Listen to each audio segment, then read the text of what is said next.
Betul ke apa yang dilihatnya tu? SN Sofia dengan rakus menjilat lantai dan jarinya yang ada sisa darah.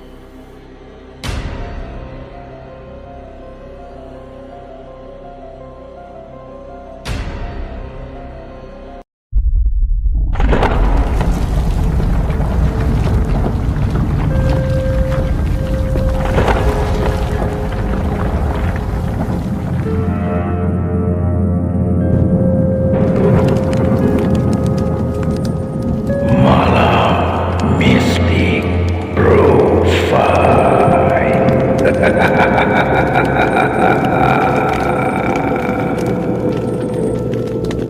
A'udzubillahi minasyaitonirrajim. Bismillahirrahmanirrahim. Assalamualaikum warahmatullahi wabarakatuh kepada semua para penonton Malam Mistik Bro-Fi daripada seluruh Nusantara. Semoga anda semua berada dalam keadaan sihat dan sejahtera. Okay. Pada malam ini, Brother Fi akan kongsikan kepada anda kisah yang datangnya daripada Mimin Alibaba. Dah lama Mimin Alibaba tak buat cerita dalam bidang penulisannya. Pada kali ini Mimin Alibaba berkesempatan untuk tuliskan satu kisah pengalaman, kisah seram lah seperti biasalah, pengalaman beliau ataupun pengalaman daripada rakan beliau semasa bertugas sebagai jururawat di hospital. Kena ingat, ini adalah kisah-kisah benar beliau. Kisah yang bertajuk pada malam ini adalah Kisah Satu Malam, bahagian 1. Sekiranya anda sudah bersedia, ayo rasai sentuhan.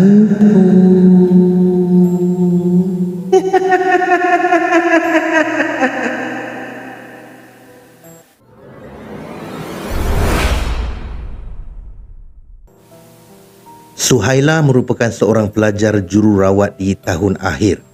Di akhir semester, kebanyakannya masa dihabiskan di ward bekerja seperti biasa untuk persediaan memasuki alam pekerjaan sepenuhnya dalam beberapa minggu lagi. Pada minggu tersebut, beliau dikehendaki bertugas di ward medical. Seperti kebiasaannya, Suhaila akan bertugas bersama jururawat senior.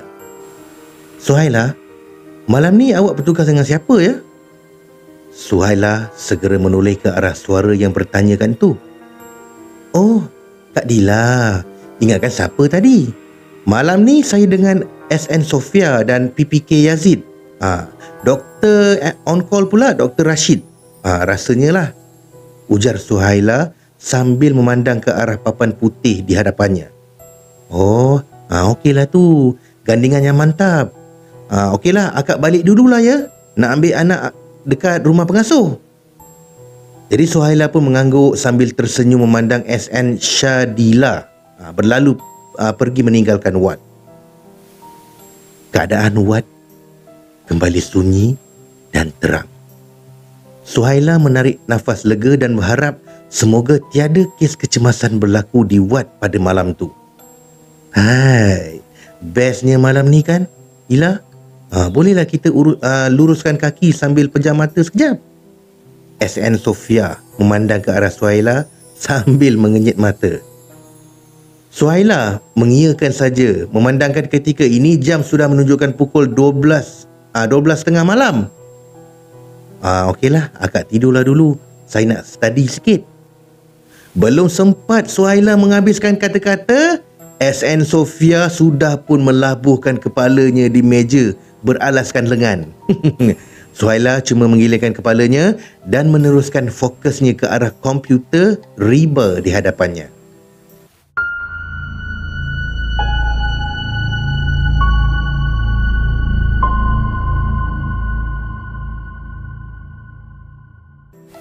Tiba-tiba, Suhaila merasakan suasana bertukar menjadi dingin.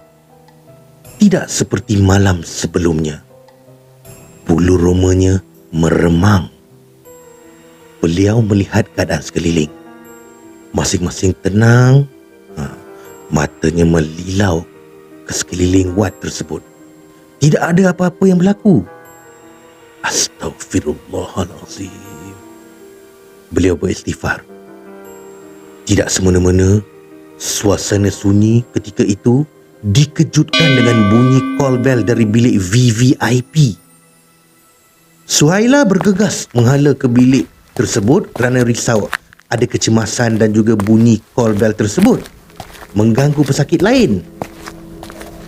Sebaik tiba di bilik VVIP tersebut, Suhaila membuka lampu dan melihat pesakit tu duduk di hujung katil. "Ya, Encik, ada apa boleh saya bantu?" Darah ni. Tiba-tiba jarum tercabut," ujar pesakit tu dalam keadaan mamai. Suhaila melihat branula, namanya branula, di tangan pesakit tersebut tercabut. Dengan pantas, Suhaila mengambil tisu untuk menekap bagi mengelakkan darah mengalir keluar dengan lebih banyak. "Hai, Cik. Kenapa ni, Cik? Sampai tercabut-cabut ni. Nanti keluar darah banyak ni." Sambil tu, Suhaila meraba di dalam poket uniformnya untuk mengambil micro 4 dan segera menampalnya di tempat branula tersebut. "Encik tunggu kejap ya. Saya nak ambil kapas di store dulu. Nanti saya datang balik." Pesakit tersebut cuma mengangguk lemah. Ganas betul pakcik ni." Suhaila menggilingkan kepalanya. Suhaila segera kembali ke bilik VVIP tersebut. "Cik." Belum sempat Suhaila memanggil pesakit tersebut, dia melihat SN Sofia sedang membersihkan darah yang menitis ke lantai sebentar tadi. Kenapa akak buat? Biarlah saya buat. Tadi saya tinggalkan sekejap sebab nak ambil kapas dekat store. Tak apa. Kedengaran seperti suara SN Sofia agak keras dan garau. Suhaila berdiri di belakang sambil memerhati. Dilihatnya seperti ada sesuatu yang tidak kena. SN Sofia seakan merengus sambil membersihkan sisa darah tersebut. Tiba-tiba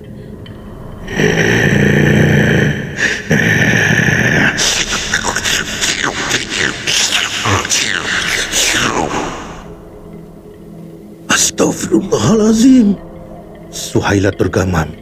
Betul ke apa yang dilihatnya tu? SN Sofia dengan rakus menjilat lantai dan jarinya yang ada sisa darah. Lidahnya seakan panjang dan bercabang. Kaki Suhaila seakan terkunci. Ya Allah, apa ni? Suhaila menutup matanya. Cuba membaca ayat-ayat Al-Quran, namun lidahnya keluh.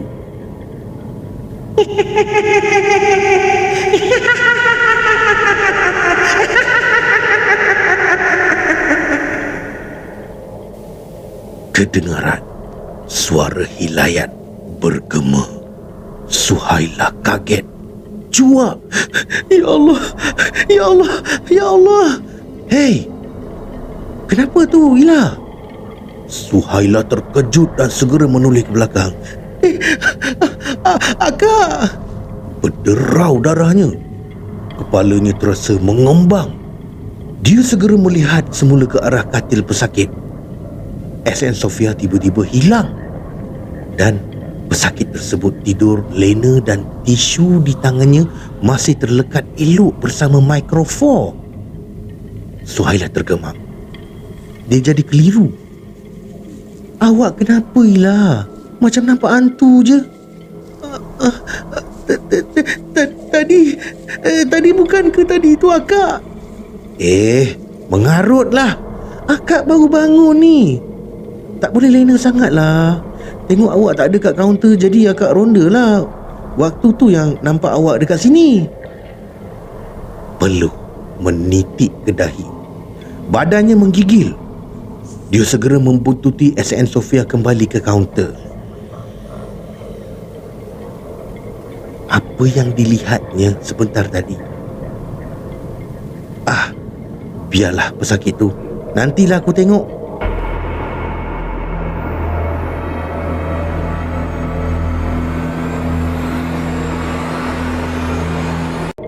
Cik, saya nak kerusi roda bilik 14 ya. Suhaila menggosokkan matanya. Dia melihat jam di dinding pukul 4 pagi. Nak pergi manalah dengan kerusi roda waktu macam ni? Suhaila mengomel sendirian.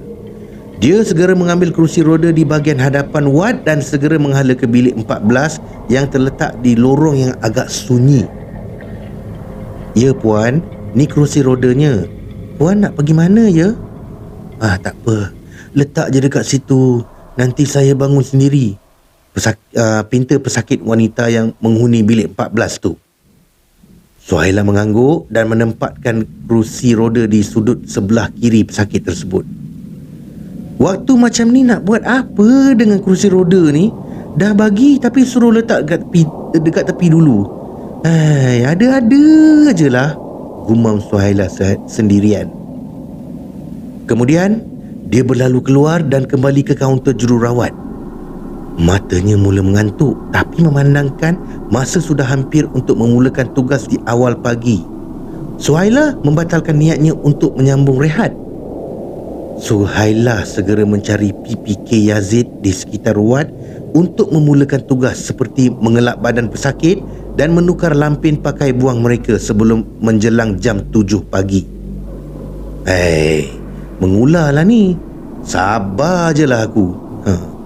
Suhaila segera menyiapkan kelengkapan untuk membersihkan pesakit sendirian di bahagian belakang wad, memandangkan dia tidak berjaya mengesan keadaan PPK Yazid. Sret, sret, sret. Suhaila memanjangkan lehernya untuk meninjau bunyi apakah yang baru didengar olehnya.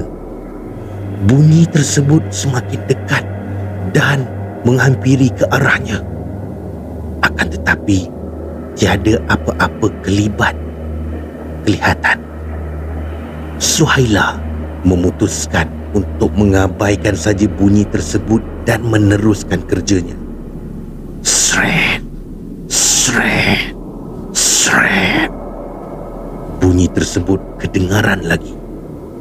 Kali ini bunyi itu semakin kuat. Suhaila diam dan cuba mengamati. Alangkah terkejutnya beliau melihat kelibat kerusi roda bergerak sendiri tanpa ada sesiapa pun yang mengayuhnya. Allahu Akbar, mana staf lain ni? Suhaila berasa kakinya lemah dan kebas. Kelihatan kerusi roda tersebut bergerak perlahan menuju ke arah lorong menghala ke bilik 14. Suhaila mengagahkan diri untuk mengikori. Perasaan ingin tahu membuak-buak. Setibanya di bilik 14, Suhaila melihat PPK Yazid sedang membantu pesakit untuk bangun dan duduk di kerusi roda. Abang Yazid pergi mana tadi? Abang turun bawah jumpa Kamal. Lepas tu sembang-sembang sekejap. Kebetulan lalu kat sini tengok makcik ni nak bangun, jadi abang tolonglah. Suhaila mengangguk lemah. Matanya memandang ke arah kerusi roda yang diduduki oleh pesakit tersebut. Perasaan tidak puas hati menghantui dirinya. Ya, kerusi roda itulah yang dilihatnya bergerak sendiri tanpa tuan sebentar tadi.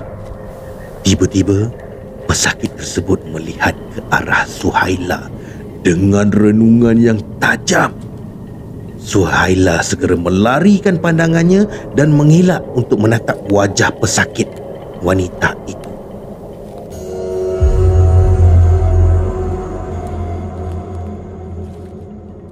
Misi, siapa kawan di belakang awak tu? Suhaila segera menoleh ke belakang. Tak ada sesiapa pun, seperti yang dimaksudkan oleh pesakit di bilik 2 tu. Jadi Suhaila bungkam. Kawan saya staf nurse baru. Suhaila berbohong kerana bimbang pesakit tu akan takut bila mendapat tahu situasi sebentar tadi. Cantik orangnya. Suhaila segera menyiapkan tugasan dan mengabaikan saja kata-kata anti May. Setelah selesai, Suhaila keluar dari bilik 2 dan menuju ke kaunter jururawat. Ketika itu, Dia merasakan seperti ada seseorang mengikorinya dari belakang. Bulu rumanya meremang. Tiba-tiba kedengaran suara Aunty May menjerit dari biliknya. Missy! Missy! Suhaila dan SN Sofia bergegas menghala ke bilik dua. Aunty! Aunty! Kenapa Aunty? Soal SN Sofia cemas. Kawan Missy cuba cekik saya. Saya takut, ujar pesakit tersebut sambil melihat ke arah Suhaila. Kawan Missy yang mana, Aunty? Tanya Suhaila tergagap-gagap. Kawan Missy yang cantik tadi. Aunty May menuding jari ke arah Suhaila. Suhaila dan SN Sofia saling berpandangan. Tidak semena-mena seperti ada hembusan lembut angin menerjah ke arah wajah mereka.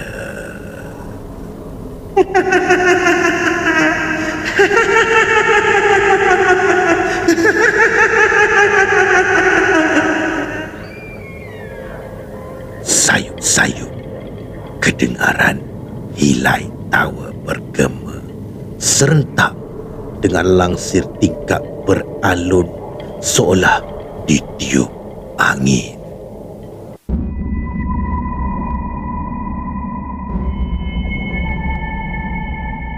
Ya, saudara, itulah dia kisah yang dikongsikan oleh Mimin Alibaba tentang mengenai apa tadi ya? Kisah Satu Malam bahagian pertama. Kita akan tunggu kisah Satu Malam bahagian kedua. Mimin Alibaba belum siapkan lagi kisah ni. Kita tunggu dan kita berikan semangat kepada beliau untuk teruskan berkarya. Okey? Terima kasih kepada anda yang sudi menonton channel Malam Mistik Bro5. Jangan lupa subscribe, tekan butang loceng, komen dan share. Kerana subscribe, tekan butang loceng, komen dan share itu adalah gratis. Kita jumpa lagi dengan kisah-kisah yang menarik pada hari yang lain. Peace.